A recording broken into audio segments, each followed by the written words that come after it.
Hi, welcome back to Coaches at Crown Brew Getting Coffee. I want to welcome you again and appreciate your support, listening and watching. As always, we got a great guest today, and I want to start off, thank Ross and Swinford Media and Abby, who will be here shortly, for all they do to put this together.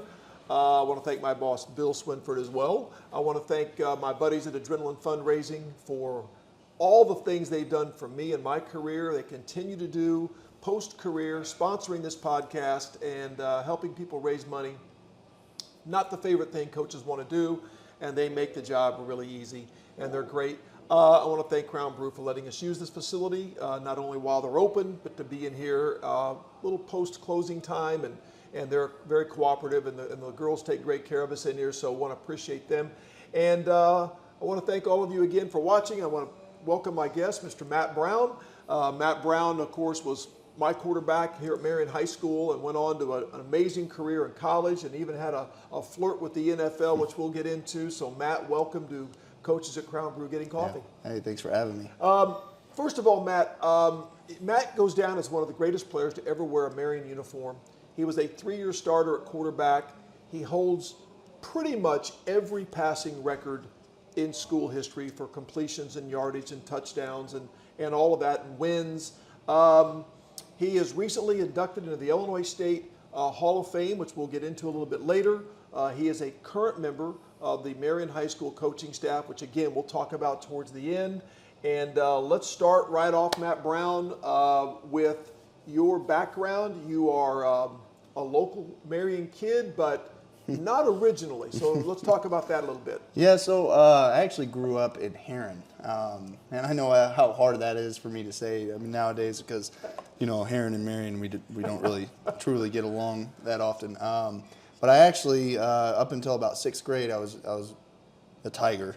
And then 6th grade, my sister was about freshman year, and she decided she wanted to play soccer, and the best school to play at was Marion, and so she kind of coerced our parents to move in, and I was kind of the final decision, and my mom and dad asked me, and I said, yeah, sure, let's move. Never more proud of your sister than I am for that decision right there. That was great. And I didn't know that till recently that's why you guys moved here. Let's talk about your parents real quick. Yeah, so Melvin and Ruth Brown, mom and dad. You know, Melvin was well, I call him Dad. It's hard saying Melvin. That's all right. It's kind of the same thing when I call you, you know, anything but Coach. But anyways, no, so my dad, he was a state trooper for, 20 plus years, and based out of District 22, and was real involved in that. And then my mom was a respiratory therapist and worked in the medical field for years and years and years. So. I worked closely with your mom as a football mom, and man, she's such a great character and so supportive and so awesome to work with, and she's a tough lady, I'm telling you right now. So I got some great stories about Ruth, and your dad was an athlete. Yes. Yeah. Let's talk about that. SIU, right? Yeah, so and we had talked about this about a month or two ago, and I kind of told you about the story of him in high school, and the day before the state track meet, he ended up breaking 3 of his toes working on a farm, and wasn't able to compete at the highest level he wanted to. But anyways, after that, he did go play college football at SIU, which is, you know, like you said before, we'll get into that later. Yeah. But you know, he was always, you know, up there as one of the best athletes on the team, and could never beat one guy out on the team for being the fastest on the team. So, but you know, he was always a great athlete, and that kind of shows in his military track record too. He was a member of the Special Forces Reserves unit, so it's pretty cool to kind of bend his ear and talk to him about it. Yeah. So. Well, they were great parents to work with, you know, and I appreciate them, and so. Your sister Megan did she play something else besides, was soccer her thing? Yeah, soccer. Soccer was mostly her thing. Yeah. So when you got into high school, you got into junior high and high school. I know you played basketball early on. What else? Yeah. So I started running track and field. You know, when I was growing up, I was, you know, kind of like every kid around here. It seems that, you know, you get involved in baseball and you start playing that, and then. You know, it just really wasn't for me. I thought basketball was going to be kind of what I wanted to do, and then I started playing football, and started playing, probably in 6th, 7th grade, and then took a year off of that, and then high school came around, and I decided to put all my eggs into football. And looking back on it, it's probably the best decision. Probably a good decision. So your freshman year, the freshman offense was a run offense. Yep. You played tight end your freshman year. Was quarterback in your mind at all? Yeah. So I just remember whenever we were trying out for quarterback, during the summer, and they were just kind of judging who could do what, the freshman coaches, and I remember just being able to throw a ball quite a far away, and I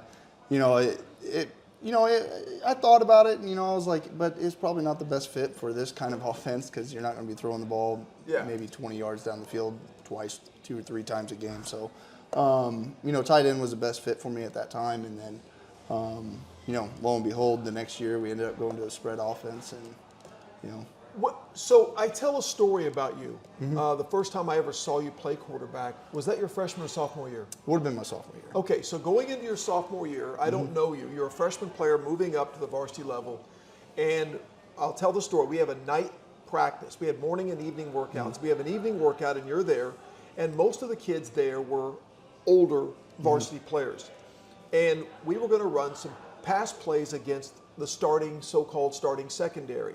And I wanted to run the play sheets and have someone throw. And you said, I can throw, coach. And I didn't, okay, kid. I didn't know who you were. But you step in. I knew you weren't a quarterback, but you said, I can do this. And I guess I trusted you. And I said, okay. And I showed the scout team players this little 7-on-7 workout. And I remember standing there thinking, you completed one against the secondary, then you completed another, and then you completed another. And I'm thinking to myself, either this kid is really good or we're going to be really bad on defense. I didn't know. So anyway, so I kept watching, and you just kept throwing really good balls. And even if you missed, you didn't miss by much. And I'm thinking, he's got like a knack for this.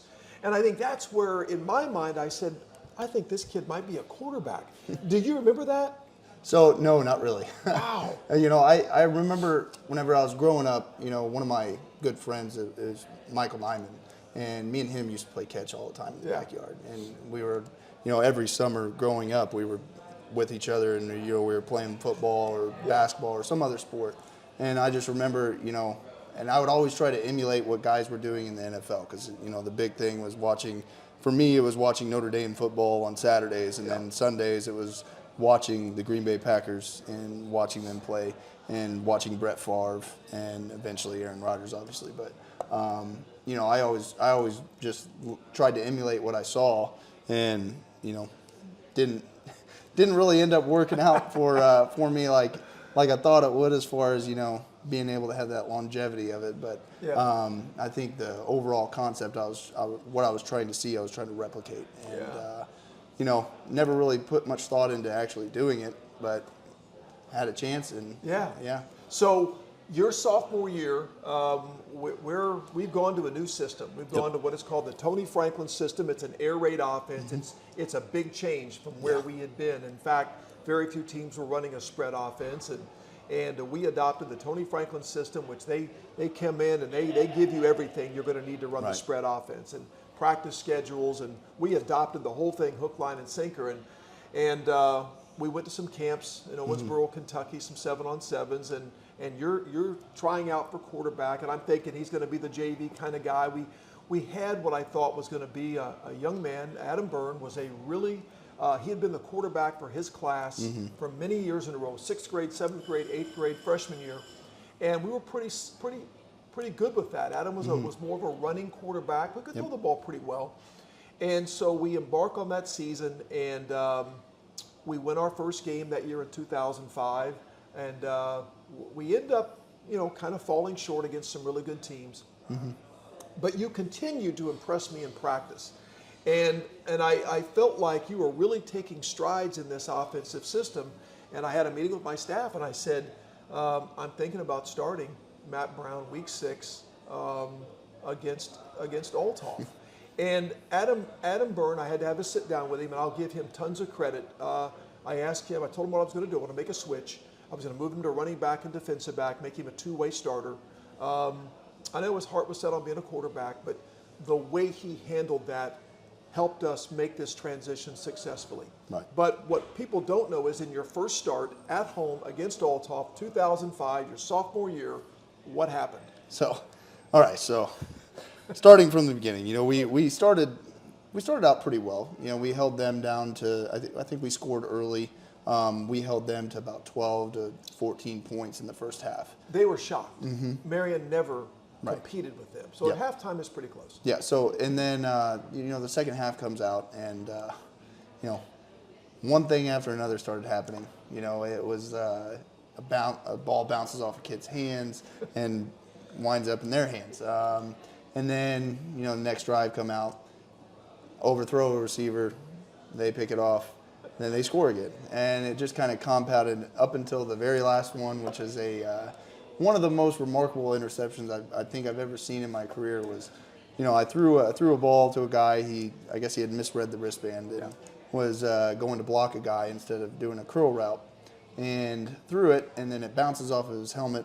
The guy that he was attempting to block moves around him and dives and picks the ball off, and ended up throwing 4 picks in that game. Yeah. And not a very good day, but And they weren't all your fault. Right. But the point is, I tell that story because you were unfazed by it, which I'm out there thinking, I got a sophomore quarterback, tall, skinny kid, hadn't grown into his body yet, but you had great command of the offense against one of the most famed programs in the southern part of the state, and I thought you handled yourself really well. And I thought he was unfazed by those interceptions, and I thought that was pretty impressive because that could be a big thing for a kid to bounce back from that, and you handled that well. And we went on. I think we were 2-3, and we went on to win our. We were 2-4. Yeah, we ended up being. And we went on to win our last 3 games, and we made the playoffs, and it was a big step for our program. The first 3 years I had been at Marion were not very good. This was a pivotal year, the 4th year, and we end up going 5-4. We make the playoffs, and we go back to Althoff. We'll just move on from there. It didn't go well, but we went into the off season with some excitement. Right. What do you remember about going into your junior year, having a year under your belt, and those 2 classes, your class and the senior class, coming together? Yeah. So the 06 senior class, we were really. It was me, Derek, and Stotler, and all those guys. We were all pretty close with that class just because they had brothers in there. I was best friends with quite a few of those guys, including Michael Knight. Yeah, and we hung out all the time, and it was kind of a very easy combination for us to go and just fit in with that. But I think the excitement really came whenever we started in the off season and we had great numbers. We did. We had great numbers that year as far as the senior class goes. They had been playing football for years together. And then our class just kind of fit into the voids that they had. We were really excited starting day one of the offseason. I agree with you. I can remember the weight room, the difference in all the years I had been there was noticeable from day one. I remember we were in the old weight room and that old cold belt flooring, and there'd be so much sweat on the floor. It was slick to walk around, and guys are doing power cleans, and you're dodging barbells. But it didn't matter. Yeah. It was hot, it was sweaty, it was stinky, but I felt like we were doing something special for the first time in my tenure there. And those 2 classes, you're right, really came together well. A lot of good leaders in that class, I think, really led the way. And we actually, had a really, as you said, good off season. And we got off to a great start. We came out and won our first few games first 5. Yeah. And I think beating Cahokia at home week 4 was a big deal. Let's talk about the Mount Vernon game real quick. I think this is really important. So week 5 is the Mount Vernon game. Yep. We're supposed to play on Friday night. Yep. And go ahead and I'll let you tell the story. So it was basically a hurricane throughout the entire weekend. I remember we were it was up in the air. It was 50-50 whether we were going to play on Friday night. And then I remember it was about 2:30, 3 o'clock, we got the news that we weren't playing on Friday. So we were looking forward to Saturday. And we were playing we were thinking about just, how we were going to prepare Saturday, what we were going to do. Grass field. Yep, grass field. And, we were going to get the extra long studded cleats. Yeah. And then come to find out, we didn't even end up playing on Saturday because of the same thing. It was just, weather was just so awful. And then, we kind of were kicking around the idea, just as players, and we were like, are we going to play on Sunday? Yeah. And then ended up playing on Monday night. We did. It was actually a pretty cool atmosphere. It was a pretty cool little thing because I remember they were playing the Monday Night Football song. They did. Right They before played the the theme right before Yeah. the kickoff. And I say if you coach long enough, you'll see everything. And I remember standing there on a Monday night playing a high school football game thinking and I was so excited to finally play the game that I didn't realize there would be ramifications for this. Yeah. And we played a very good Mount Vernon team. We got the win. We're 5-0. Yep. But now we have to go to Althoff on 3 days rest. Yeah, yeah, and we had talked before, obviously, in the past 15 years about that. But it's really hard to ask a team to, pour all the emotions, pour all the energy into beating a very good opponent, and then on 3 days rest come back and arguably play a better team that could potentially make some noise in the playoffs. That's and right. we were a little beat up, a little banged up, and didn't really end up going our way. I remember there was a pivotal play right before the half, and we were on about the 2-yard line. That's right. And we didn't have any timeouts left, and we ran the ball, got stuffed, and then we were trying to line back up and get back going, but took a little bit longer than we wanted to, and then clock ran out on us, didn't score, and then we came out in the second half, and they just kind of kept the train rolling. I think a lot of that was we had waiting on the Mount Vernon game on Friday and then not playing, and we were on an emotional roller coaster. Yeah. And I think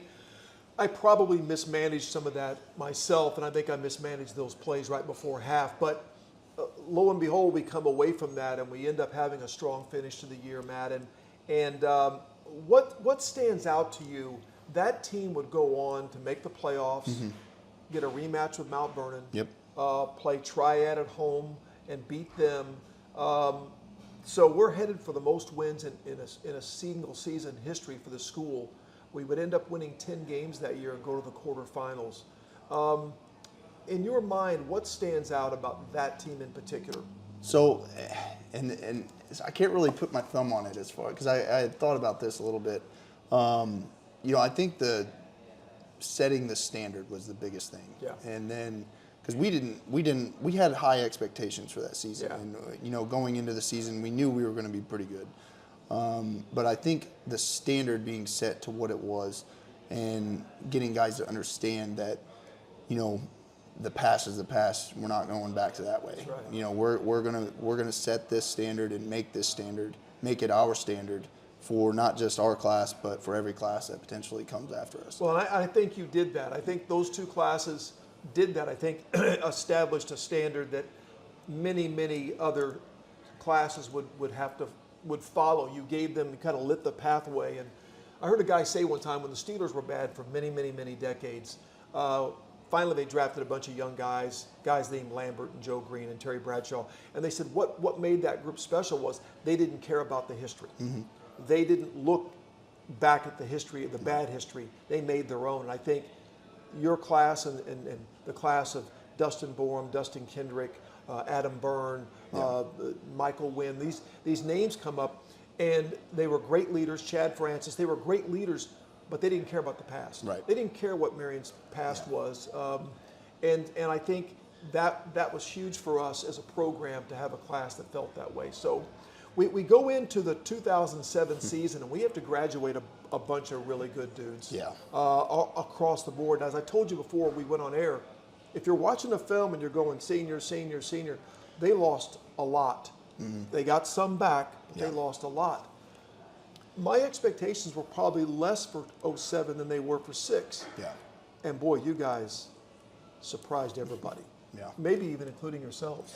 Yeah, I think we did. And it kind of goes back, and it goes to the off season as well. We knew we were not really in trouble, but we were having to replace a lot of guys with guys that had not played a whole lot. You know, D-line, I think our entire D-line was graduated. They were, yeah. Sure. I think 4 out of the 5 offensive line graduated.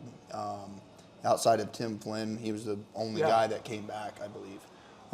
You know, Derek Borum, he got moved to the other side of the offense. He got moved from Y to X, and then, you know, Micah he always played pretty well as far as, you know, in every area that he went to, but he was more of the focal point. And then you got guys like Josiah Cerati, Zach Midget, you know, Andrew Osmond, those guys coming in, plus all of our running backs. You know, we talked before we got on air, but all our running backs were gone. I mean, we lost about 5 or 6 running backs in one class, and I was thinking we're going to throw the ball 60 times a game. Have to. And we ended up not having to. But I love your point, and this is important.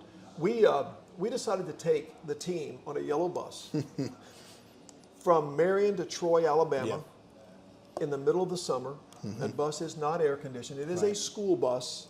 And we make our way down there. I'll never forget, we stopped at the Tennessee Welcome Center, and I remember watching the players and the coaches sprint off the bus into the center there, the Welcome Center, just to feel air conditioning. It was hard to get guys back on the bus. It was so hot in that bus. And we got stuck in traffic in Nashville, and it was very hot. There was no wind. And I remember thinking, is this a good decision? And we go down there for, I think, 3 days. And Nick Raugust, an offensive lineman of yours, told me later, he said, after that trip, after that camp, we could handle anything. And that's it's funny how it works out like that too, because you know you're really going down to kind of get the immersion into the offense and into other teams running that offense, and kind of competing with you know, bigger name schools and other states and other athletes. And seeing the level of competition that you should be playing at. But in reality, I think it more or less taught us to band together during arguably the hottest bus ride I've ever had in my life. And it kind of created that sense of brotherhood. And it was kind of the seed that was planted early in that year that kind of blossomed later on in the year. I think that's well said, Matt. I remember you had a lot of interest from Tony Franklin, who was the offensive coordinator at Troy, and you got your first quarterback offer. Your first offer, D1 offer from Troy. He really liked you. And you had interest from SIU as well at that time, and Coach Kill. And I remember going to SIU, and we played 7-on-7 there, and Coach Kill pulls up in his golf cart multiple times to watch you, and I'm sure to watch Derek. And the irony is, I don't think we played that well. No, actually, we played probably arguably the worst we had played up until that point. This is the SIU camp was after, obviously, the Troy University camp. Yes, it was. And so we had kind of high expectations. We saw, you know, the level of competition we could play at. And then all of a sudden I don't even remember who we were playing, but I remember it wasn't very good. Well, I remember who it was, and it's not a knock on them, but it's a smaller school. We played Chester. Oh, okay. And Chester beat us. And in front of Coach Kill. So I'm thinking, oh no. But that's 7-on-7, and we always say it's kind of a free throw contest. There's no blocking, there's no tackling, but it wasn't the best end of the summer that we wanted. But I think you're right. I think what happened at Troy and throughout the off season gave us some hope that something special could happen. And so the season begins to your senior year. There's a lot of eyes on you. Where was the recruiting process going into your senior year? So I had kind of made the decision to, you know, if SIU was going to offer me, I was going to take the offer, and you know that was going to be it. And you know, I had talked to Coach Poore and I had talked to Coach Kill, and they were both kind of, you could tell the offer was probably coming. You know, looking back on it now, obviously, I think the length of time between the conversations and then the offer were actually because they were planning on potentially going somewhere else. And, you know, like I said, that may or may not have been the case, but, you know, thinking back on it, that's kind of the way it seems now. But, you know, and it's funny how it all works out, because it worked out actually in my favor that it took longer to get that offer. Yeah. But yeah, I had made the decision that if SIU was going to offer me, I was going to take the offer. And we all selfishly wanted that to watch you continue your career there. And as you know, we start the 2007 season with expectations of, we got Matt, and Derek, and Micah, and Tim Flynn, and a lot of Torrey Stotler, a bunch of guys that coming back, and I think we were optimistic that some of the new faces like Zach Midget and Josiah Cerati were going to step in and play at a high level for us, and it didn't get off to a good start. Yeah, so it was kind of a very weird start to the season. You know, I think it was the first week of the season we played Granite City at Granite City, and I think there was about an hour and a half, 2 hour storm delay. Yeah, we ended up playing that game that night. We played pretty well. Yeah. You know, week 2 we come out, and I think it was Highland that we were playing. It was. You know, it was a pretty close game, good team. You know, we were still trying to figure out who we were and what we were going to be good at, and you know, we ended up winning 28-27, close game. Yeah. Well, then week 3 happens. You know, week 3 was kind of the big tell of the season of who we were.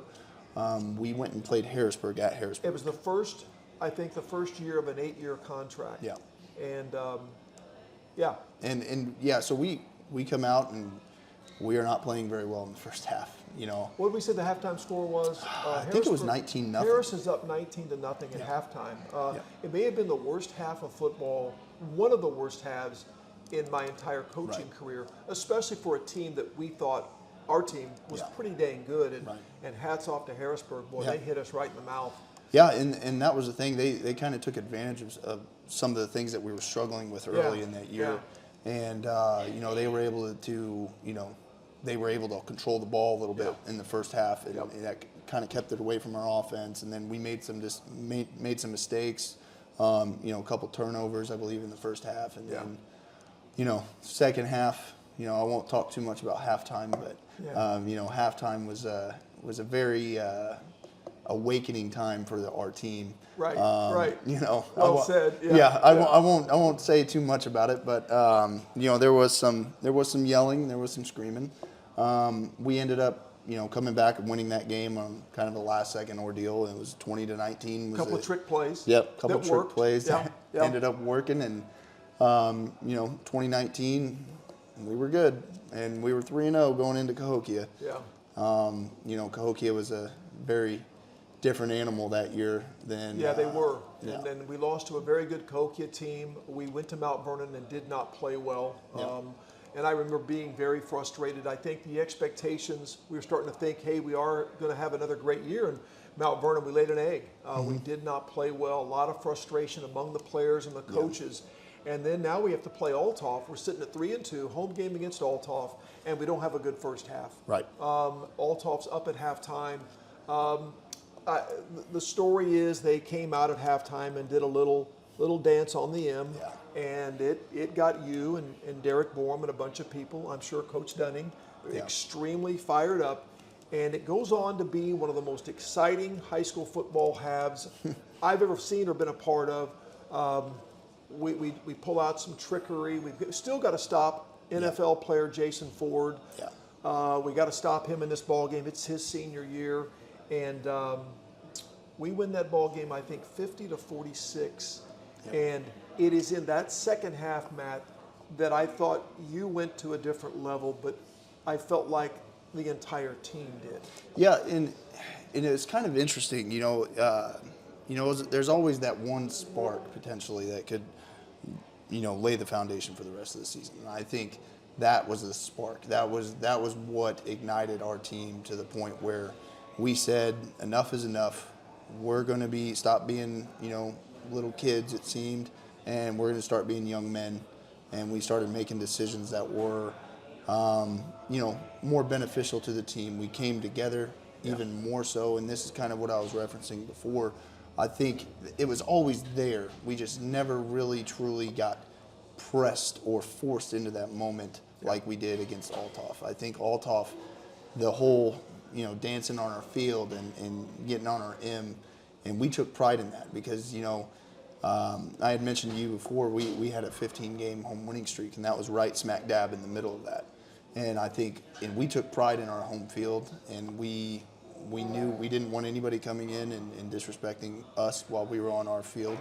And, I think the biggest thing, that was just the spark that ended up igniting the rest of that season. And we were to that point. That's the first time we beat Alton. Mm-hmm. That was the first win against them, and I think that was a big deal. But I love what you said, and I think once again you talk about setting a standard, the standard of protecting that home field.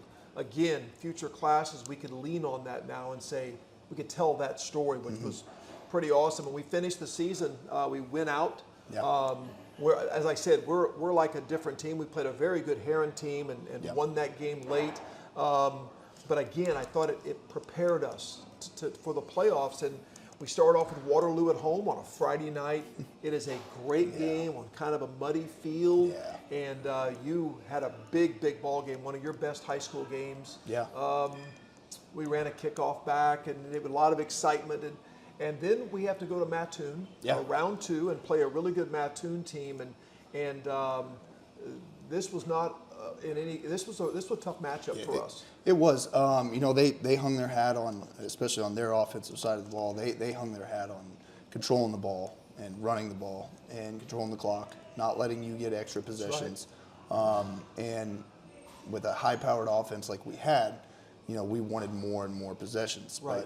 But they would be 4 or 5 yards on first down. Then they would get 2 or 3 yards on second down. And then they would get another 3 or 4 yards, get another first down. And then they would just eat the clock all the way down the field. And, against teams like that, you have to be very, very, very good about hitting your shots and being sure that you make every opportunity that you get count. That's right. Because if you don't, clock's just going to run out. Yeah, and they had a running back, Kyle Drummond, I believe is his name, and I think he rushed for almost 300 yards in that game. And it was a back and forth ball game, and the famous play in that game is they kicked an extra point, I believe, to tie the game. We were offsides. They take the points off the board. The ball moves half closer. Yeah. They go for 2. And for the first time all night, we stopped their running back. First time all day. We joke about it, or we did joke about it, not so much anymore. But I think Drummond ended up getting 299 yards and couldn't get the one that mattered. and I don't fault their coach at all. For going forward, I would have done the same thing. But that was a huge win. We actually stopped them there. They onside kick and got it back. Yep. And we still hung on to win. That's a game that aged me. A lot of the gray hair I currently wear came on that ball game. We then played Charleston at home. Yeah. Great home atmosphere. Quarterfinal game. You once again played really well against Charleston, and we win that ball game, and then we take a step, Matt, into an area we've never been before as a program or as a school. We got a semifinal game. We're in the Final Four, and it's back to Metamora. Yeah. So Metamora beat us really bad your junior year. 47-7. Yeah. So what's your thinking as we beat Charleston and we celebrate, huge win, we got another 10-win season, now we got to go to Metamora the second time. Yeah, so I remember, I think it was after the game, after the Charleston game, we kind of knew who we were playing because I think they had played earlier in the day, and so we kind of saw the results. But we as a team, we knew that it was going to be a tall order. Yeah. We knew that we were going to have to almost play the perfect game in order to go out of there with the win. And in a lot of aspects, we prepared that way all week, and I remember you had put 12 to 13 guys on defense, just to kind of simulate the presence that they have. Because they were a very, very good football team. They obviously ended up winning the state championship, but they were a very good football team. They had a lot of guys going to college to play football, and it was the old story that we always tell is whenever they were walking out of the tunnel, and we were thinking, oh, we have a chance because we were seeing their first wave of guys that were coming out, and then lo and behold, it sounded like the the ground was shaking, and everything just fell silent, and all you could hear was the pitter patter of cleats. And we knew it was going to be a tall order. Yeah, their linemen came from a separate Yeah. way, and we were kind of doing the bus test, and we can compete with these guys. And then these other guys start coming down the hill, and I'm like, oh my All right. gosh. We were like, okay. So, this is a great story because after they physically kind of beat us up the first year in 6, and here we are in 2007, and we battle. I mean, it is a close game, and you had a great game, and I remember we completed a lot of passes, and we are in that ball game late. Right. We are competing. The only thing we just had trouble slowing them down. We couldn't get that turnover. We couldn't get that stop that we needed, and they did best us again. But it was a different ball game this time, and I was real proud of the way you guys handled that. Yeah, and I think a lot of that had to do with we had played them before. We knew. Not really knew what to expect, but we had experienced it before, and we knew what it was going to take in order to at least compete with them. Obviously, we wanted to win the game, but sometimes you just got to tip your cap and say, you were just better than us on this day. And it's all matchups are key, and if we would have played a similar passing team, more of a finesse team that year, we had a shot. But we played a team that was very big and physical up front, run the ball first, throw it second, and that was not the ideal matchup for us. But that's part of the game. That's how it happens. So the season ends, and now it's time to go into full recruiting mode. And I know a lot of our people watching and hearing your story want to know where Illinois State came into the picture. Yeah, so I think it was after the Waterloo playoff game. It may have been Charleston. I'm not 100% sure on the exact game, but I remember I was sitting there at school on Monday and following the Waterloo game or Charleston game, and they had came and talked to me, and I just I had a good vibe, and it really wasn't something that I was just like, I know I don't really want to, I'd already committed and all that stuff, but I had I was open ears and talking about certain things, what I wanted with the future and jobs and so on and so forth, and where I could see myself in X amount of years. And, I got a good vibe, and so I entertained it, and really liked the guys that were recruiting me, and, and they didn't make it seem like, hey, you're either going to commit now or we're going to take your offer somewhere else. They had kind of been waiting in the whims and just seeing how the whole process was going to play out for me, and it ended up, towards the end of that year, Jerry Kill had decided that he was going to take the job at Northern. And I had already been to Northern. I'd been to a couple camps up there, and I, didn't really get a great vibe from the campus. Didn't really like the area. And even though I really wanted to play for Jerry Kill, I really just didn't enjoy the campus. And it's so interesting, Matt, how many athletes I've coached or worked with who tell me it's the campus visit oftentimes. There's something about that campus visit you can't decide until you go, because you get a sense or a feeling. I don't know what it is, I don't know how to describe it, but I hear that not just from you but from a lot of athletes. So with Coach Kill taking that job, you fall back on other offers. So and so I kind of fell back on Illinois State had verbally offered me, and they had told me that we want you to come play here. And so I went up there and on my official visit, and I met a lot of the players that were there, and then I met obviously all the coaches, Coach Johnson and all them, and it just kind of felt right. You know what I mean? It really didn't feel like it was, even though Bloomington Normal is a big area, it didn't feel like it was that big. It didn't feel like I was going to be stepping into like a big city where I was going to be so out of place. So ended up going to the official visit there, and when I got home, I kind of sat down and talked with my mom and dad, and my dad was, he's told me, do whatever you feel like you need to do. If you feel like you want to go there, go there. If you don't. And so, and that kind of set me up for, making that decision myself. And obviously, I think they were hoping that I was going to pick Illinois State just because of how much of the investment they had in me.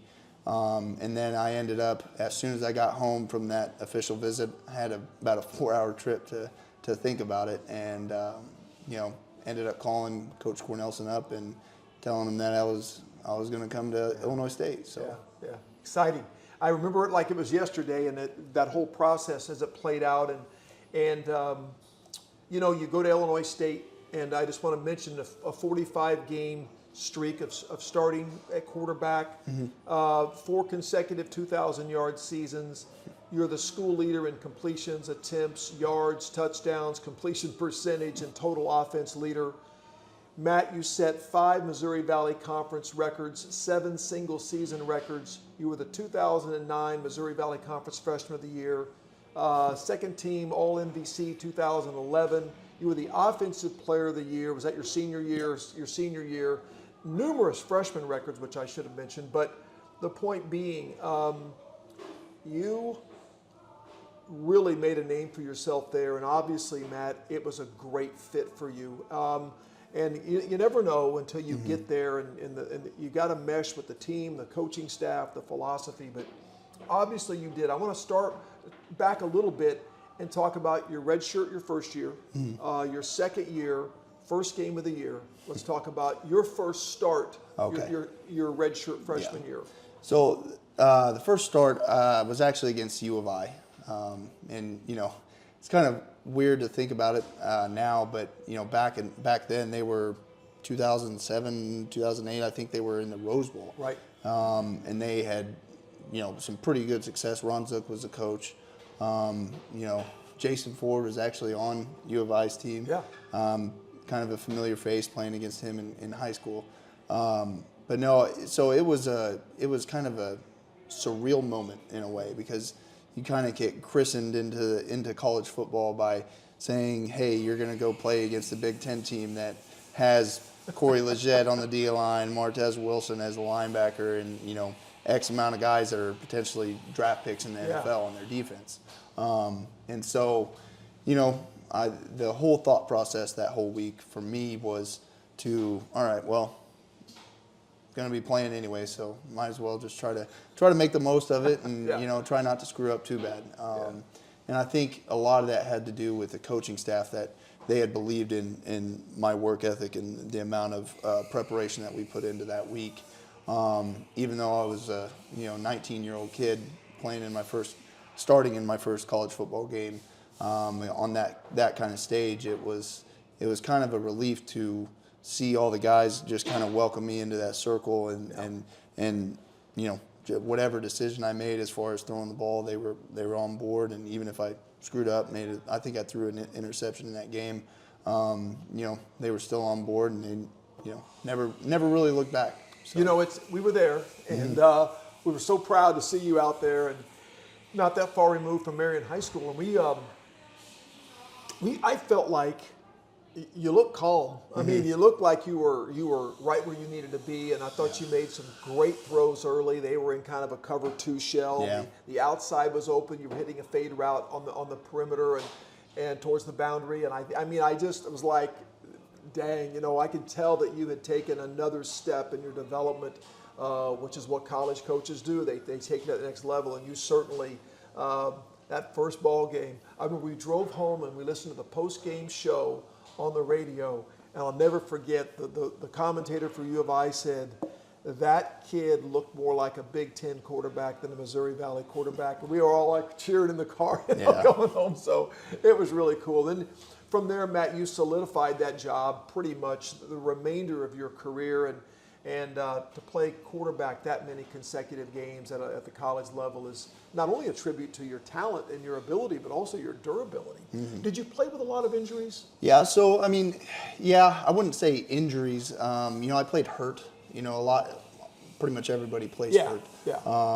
Thankfully, never really truly had any major injuries to where I had to sit out. I'm thankful for the athletic training staff as well as, our weight coaches. They really prepared us every year to go out there and be able to withstand the longevity of an entire season, especially in Missouri Valley Football Conference. And very physical. And that's kind of in 2009.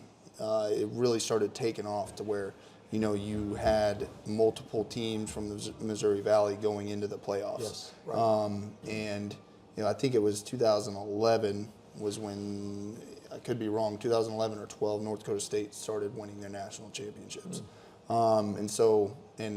It seems like every year since then, it's either been somebody from the Missouri Valley has been in the national championship game or won the national championship game. So, and what, for you, what was the biggest difference? The transition from high school to college. What was the big transition?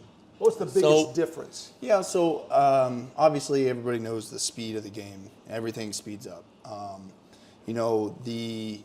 think the biggest difference is just the little details when you're running an offense. Protection checks. You have route checks with your receivers.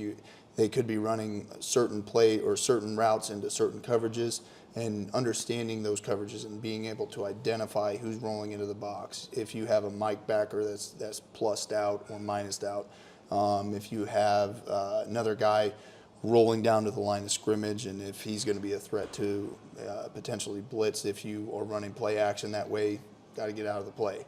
And a lot of that just goes into your preparation throughout the week. It really starts on Sundays, and then it goes all the way through up until Friday nights. So obviously the game speeds up. It is a physical thing, Right. but it's the mental side that makes or breaks the transition between high school. I mean, I can see you go. Your brain just went into full college quarterback mode. Yeah. That's awesome. Yeah. So I want to mention this too. You are a 3-time captain. What does that mean to you? Was that elected by the team? So so the first year, it was my freshman year.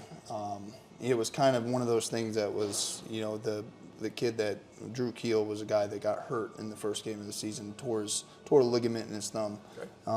And I was actually fortunate enough to, step into that role and start the rest of that year. But, moving forward, it was selected by team, and, I was always one of the offensive guys that was selected. And to me, especially being a 4-year starter, getting that 3 out of the 4 years is a big deal, because not only have you earned the respect of your teammates, but they think you should be in that position. And I think they knew that I wasn't going to miss anything for certain reasons, and they knew I was going to go to battle for them every weekend. So I think I was honored more than anything. And I think looking back on it, I'm even more honored now to know that college age young men trusted me to kind of be the leader of the team. So Coaching staff, you feel Coach Spack was your head coach for every year but one. Yep. You still have a good relationship with him. Yep. And how important was that coaching staff to you and your development and your time there? Yeah, so and it's big. I mean, honestly, the first year that I was there, I was running the scout team, and we were kind of, we weren't very good as far as my true freshman year. I think we went 3-8, but that's kind of where I learned how to not really behave, but how to operate in a college program. Right. We were playing every day, playing against defense that, had a couple pretty good players on it, and, a couple all Missouri Valley Conference guys, as well as some, I think there was an All-American on that team too. But, the coaching staff kind of took me in, and I remember it was kind of a shock it was like a shock to my system whenever I think I was 30 seconds late to a meeting one day because I was running across campus trying to get back. And then the coaching staff kind of took me aside, and they were like, "Hey, you do understand that you can't ever do that again." And so that was kind of the biggest ordeal for me was that they understood where each individual was at. Yeah. And I can speak on my own experience. It was I was never late to another meeting ever again. So Smart man. Yeah. That's good. You learned a lesson. Just kind of in closing, I want to talk about, you had some big games there. Yeah. Quickly, biggest win in your time there. I got to go 2012 at Appalachian State. We ended up winning 38-37, I believe. Yeah. In overtime, and I remember we had scored on the first play of overtime, and then Appalachian State, they ended up scoring again, and then we blocked the extra point. Yeah. And it was a really That's cool awesome. moment. That's a big name program. I mean, Yeah. that's a big deal. Was there a loss that stands out? You just the toughest loss? Yeah, so I have to say 2012 North Dakota State. Yeah. We were doing really well. We were scoring when it mattered. And then all of a sudden the North Dakota State train of running the football, 3 yards, 3 yards, 3 yards. Keeping you off the field. Yep. And then they ended up taking that game, and that was actually for the Missouri Valley Conference title. Yeah. And that one really kind of hurt me. Sure. It was we were all pretty upset about that one just because that was something we had been working towards throughout the 4 years that we had been there. So you end your career there, and I remember receiving mail at Marion High School from NFL teams wanting a questionnaire about this guy named Matt Brown. I'm thinking, your name gets floated around, and you get some contacts about getting drafted in the NFL draft. So we're all anticipating the chance of you getting drafted, which that is an amazing honor, Matt, just to think that you're in that conversation, and you were. Yeah. What was your thinking?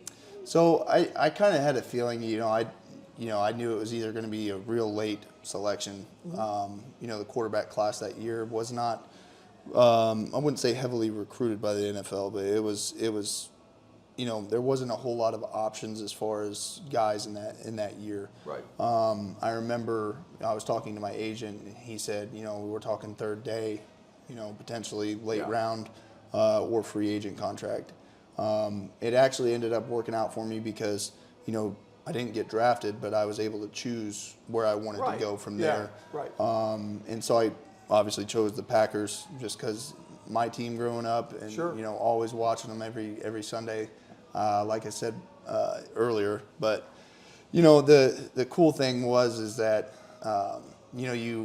you start getting these phone calls, these texts and, congratulatory things, and it seems kind of surreal in the moment, but then all of a sudden you take your first step into the locker room and you're like, dang man, this is a pretty cool ordeal. Yeah, I can't imagine, and we're so excited for you, and you're there in the late spring, and you're there in the summer. Yep. You've often said you get to work with Aaron Rodgers. Yeah. Which is really cool. He mentioned you in an article about his dodgeball team. Yeah. Right? Yeah. That's pretty cool, Biggest takeaway from that experience, because I'll jump ahead, and you do get injured in training and preparing for the season. Yep. But what's your biggest takeaway in your time there? So my biggest thing was, how much more film study and how much more time you had to put in, and it's kind of a strange thing because it's you feel like you're putting in a lot of time in college, and you feel like you're putting in a lot of time in the off season preparing for it, but then you get involved into that, and then you're talking 12, 14-hour days potentially, and it's not just the film study, it's the ability to take care of your body, rest and recuperate, managing everything that you need to do. And, I think that's one of the bigger things. And the other thing is that every little detail matters, Right. And if you mess up on one play, or if you mess up on, a route combination, the potential for you never getting that opportunity again is very high because it's one of the biggest businesses in the world. So. Yeah. And you sustained a knee injury. Mm-hmm. Was there a chance to try again once that healed, or was that? Yeah. So And I'm glad you asked that, because that's not really, I don't really talk about that a whole lot. But yeah, so there was a chance. I actually got a workout with the Kansas City Chiefs. And then I believe the Baltimore Ravens were calling, and they wanted me to come in the same day that I was with the Chiefs. And I had to choose one or the other, and chose the Chiefs, chose to go work out for the Chiefs. And then actually got called back to Green Bay, and it was kind of a ordeal where, you know, I met with the coaches and all that, and, you know, had some familiarity with them just because I had been there in the summer. And, you know, they wanted me to sign a future contract. And then towards the end of that year, they had drafted two quarterbacks, or drafted a quarterback, and then had already signed a guy. And I kind of, you know, it's kind of a weird thing with the NFL. If you're not the guy that they have their eye on, or if you're not in the right position at the right time, Right. it typically doesn't work out. Yeah. And unless you're willing to sacrifice that time and even more of your energy and all that into that, you know, I could have played in the CFL. I had a couple offers from them. I had actually been reached out to go play in the NFL in Europe, none of which were really appeasing to me. So, Right. you know, I decided, you know, I was okay with the decision I made as far as, you know, not playing again. Right. And, you know, decided that coaching was kind of what I wanted to do, and go from there. So you're back in Marion. You're currently coaching on the Marion coaching staff.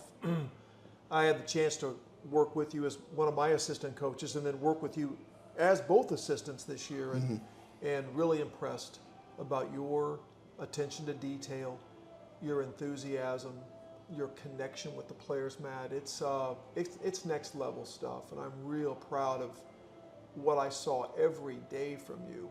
And even from where you are now as a coach compared to when you first jumped in, and now I feel like you just have really grown, and you enjoy that part of it. Yeah, and that's the thing, is that, you know, it always felt like something that, you know, I obviously love the game, but it's one of those things where you don't really know how much you need the game until you kind of step away from it. And you know, I did step away for a little while, just due to some family things, but you know, as soon as I got back in, I just felt right back at home. It looks like it. And Yeah. I can tell the players' affection and admiration of you. They also love to rib you and give you heck. One funny story this year, you were running the scout team. Yeah. And we're blessed to have someone that good running the scout team, and you threw a couple of balls that weren't on target, or maybe the routes were wrong. Who knows? The players watching didn't care.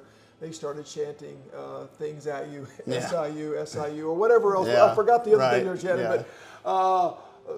but all in fun because they think so much of you. We had a good time. We had a great laugh, and there's still a lot of young men out there that really look up to you as a coach and as a man. And I just know we're blessed to have you take what you did here as a player, and now you're doing it as a coach. And I'm proud of you, man. Yeah, It's man. awesome. Family-wise, let's talk about your family before we go. Yeah. So you know, my wife Lauren, met her in 2014, 15. Got married in 2018, and have 3 kids. You know, Blakely was our first one. She was born in 2020, and she had some obviously health issues. She's born mucolipidosis type 2. She was born premature, 3 months premature. Spent 3 months in the NICU, and you know, it was a kind of a shock to me and my wife, just because of the fact that, you know, we never knew that we were carriers of that condition. Right. She ended up passing away in October of 2022.